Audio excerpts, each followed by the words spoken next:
Thank you for joining this lesson. We're going to discuss three-dimensional geometry, number 22 in this paper. We are told that the figure below represents a model of a cottage with a rectangular base.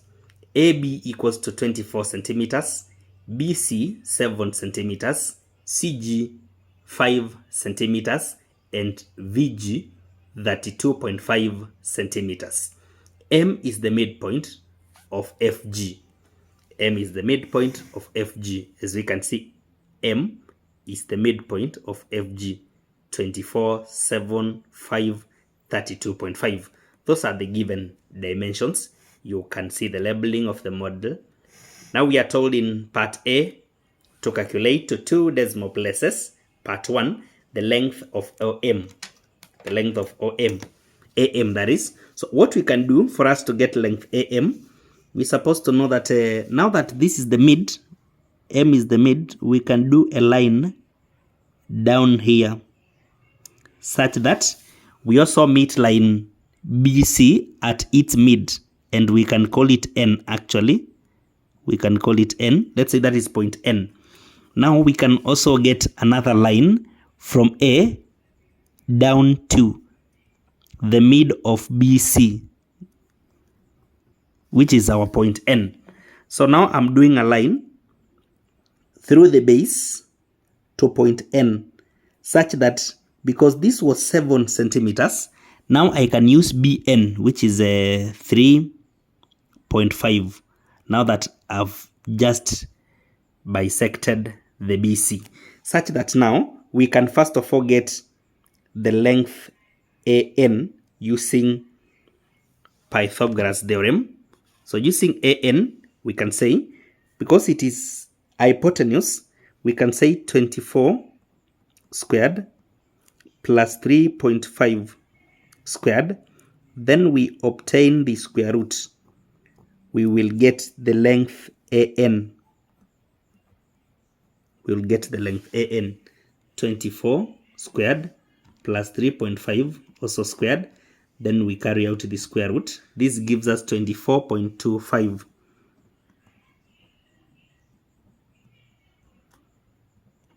Now that is AN. Now we can get AM. We can get AM. Now again from A through the rectangular base up to M. Up to M. From A up to M, and remember there is a length here, AN.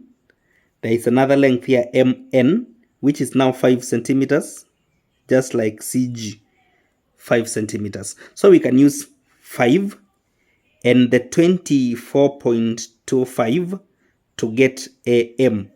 So the length AM is going to be obtained by, when we take 24.25 and we square, then we add 5 and we also square, then we obtain square root. Now for this, we're going to get AM. So we can square and we add 5 squared, then we take square root. This becomes 24.76. 24.76 centimeters. I'm sticking to the instructions of 2 decimal places. So that is the first question. In the second question, we are going to find the angle between line EV and line AC. EV and AC. Line EV and AC. So as we can see, first of all, the two lines are not meeting anywhere. So we do what we call translation. Line EV to meet with AC, then length AC has to be translated. These are called skew lines. Lines which do not meet, yet they are not parallel. Lines which do not meet at any point, yet they are parallel. So to make them meet, we have to translate one into a plane that will make it interact with the other or intersect with the other. Therefore, AC, when translated to the upper plane, EFGH, now it becomes EG. AC becomes EG. So instead of dealing with EV and AC, now we are dealing with EV and EG. We have translated AC so that now they meet. So now this is the angle where the angle they make when they meet. That is the angle as seen at that point. This means now we can evaluate the angle. Remember we've been told that these are 32.5, all of them 32.5. So now we can use a few lengths here. For example, for me to get this angle, I just need 2 lengths and I'm going to obtain them.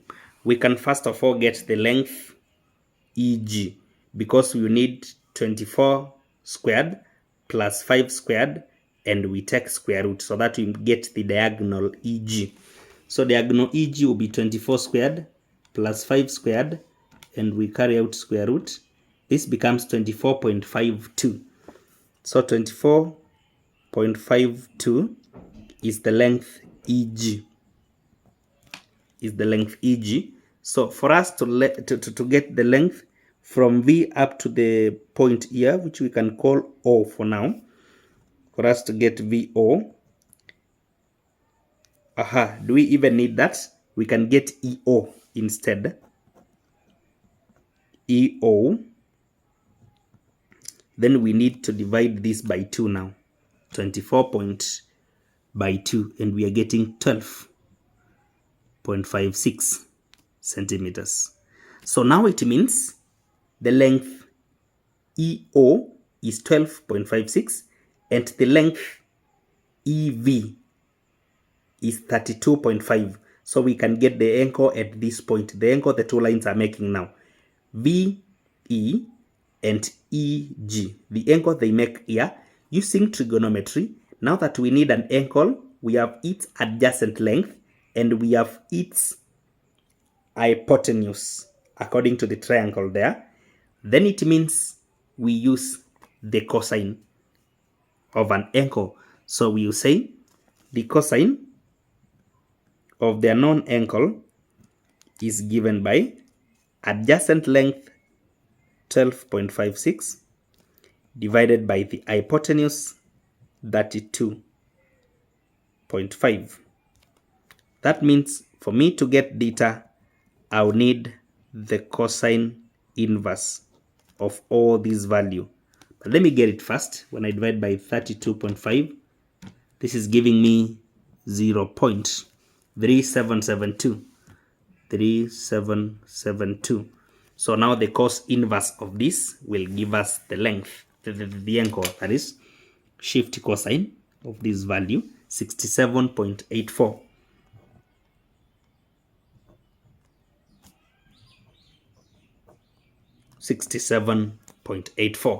So that is now the angle between VE and O and EG. Instead of AC, we translated it to EG. So that is how we handle skew lines. The next is the angle between planes VGF and EFGH. VGF and EFGH. So this upper base, the base of the pyramid part, and VGF. So these are two meeting planes. VGF and EFGH. So now what we consider here is the line where the two planes meet. the lines where the two planes meet. So VGF and EFGH are meeting on line FG. Now we draw a line through one of the planes to the middle of FG, because FG is the line where they meet. The common line shared by the two planes is FG. Now we also draw a line through the other plane, which is the base here. So from M down here through the other plane. So now the angle made by the line through this plane and the line through the center of the other plane, they are making a certain angle there at the line FG where the two planes are meeting. That now becomes the angle between the two planes. The angle between two planes is the angle between a line through the first plane and a line through the other plane at the line where the two planes are meeting. So this is the angle between VGF and EFGH. Therefore, for me to obtain the value of this angle, now that I'm having the length from O to M, this is 24, this is also 24. That means from OM, I'm going to have 12. I'm going to have 12. And this means I can get either VO or VM, so that I may continue calculating that angle. So I choose to get VM because we have EO and 32.5. So we can use Pythagoras theorem and say 32.5 squared minus 12.56.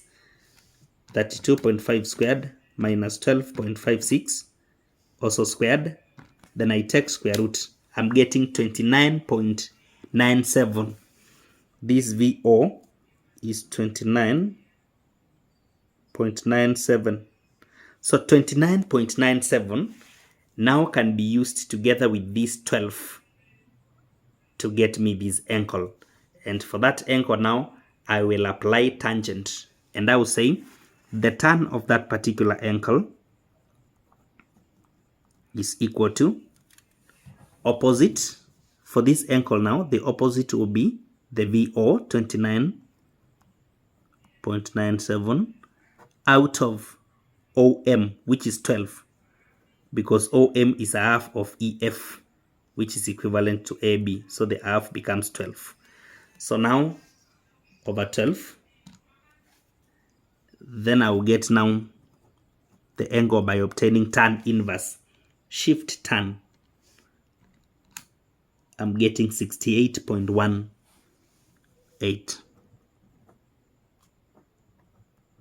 68.18. Therefore, the angle is going to be 68.18 degrees. That is the desired angle. The next is calculate the volume of the model. Now, for us to get the volume of the model, we will need to get the two volumes. Remember, we have two volumes here. There is a pyramid, VEMGH, and there is a cuboid, ABCG, FG, FHED, the whole of it. So the cuboid we will get by saying length times width times height. That is for the cuboid. Then we add the pyramid part, which requires a third of the base area, and base area is 24 by 5, 24 by 7. A third base area times height, a height of 29.97. It is just the height we had calculated. So a third base area times height. Base area is 24 by 7 times height 29.97. The two areas now can be obtained. 24 plus or multiplied by 7 by 5. This gives us 840 plus a third multiplied by 24 multiplied by 7 multiplied by 29.97. This becomes 1678.32.